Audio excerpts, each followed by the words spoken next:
Hey, welcome back to this mini lecture. My name is Dino, and this one's on writing interview questions, part 2. I'm gonna list out a bunch of tips for writing interview questions for those of you who are conducting a formal research interview. First off, write down the study's larger research questions.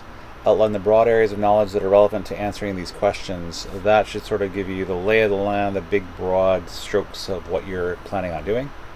Number 2, develop questions within each of these major areas. If you can, try your best to shape your questions to fit the respondents and their experiences and lifestyles, etc.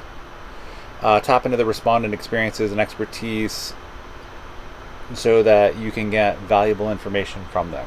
And number 3, adjust interview language to respondent. For example, you should be changing the way that your questions are formulated if you're going to give them to a small young child versus a grown-up professional. Number 4, word questions so respondents are motivated to answer as completely and honestly as possible. That is a tricky thing. You might want to be respectful, forthright, in the way that you ask these questions, so you're not aggravating or antagonizing the interviewee. Try to ask how questions, not why questions. Try to get stories about the process, not accounts of the behavior that took place. For example, how did you come to join this group, as opposed to why did you come to join this group? Number 6, develop probes to elicit more detailed responses. The more detailed, the better.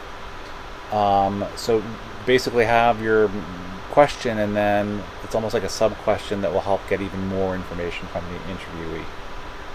Number 7, begin the interview with an easy warm-up question. Something that's not too challenging to the interviewee, something that puts you both at ease so you're comfortable with one another, and you want to make sure that your interview is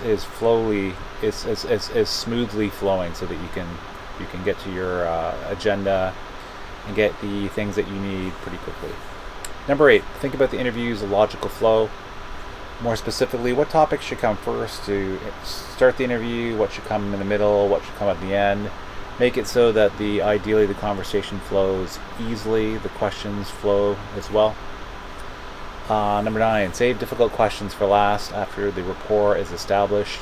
You again don't want to aggravate or antagonize the person you're interviewing, getting the interview on a poor note, and having them not be able to like you or respect you in a way that you're going to have a good forthright conversation.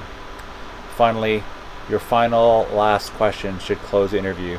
You want to have your respondent leaving the interview feeling empowered, that they've been listened to, and glad that they participated, so that again you get something out of it from the interview, but they get something out of it for being interviewed.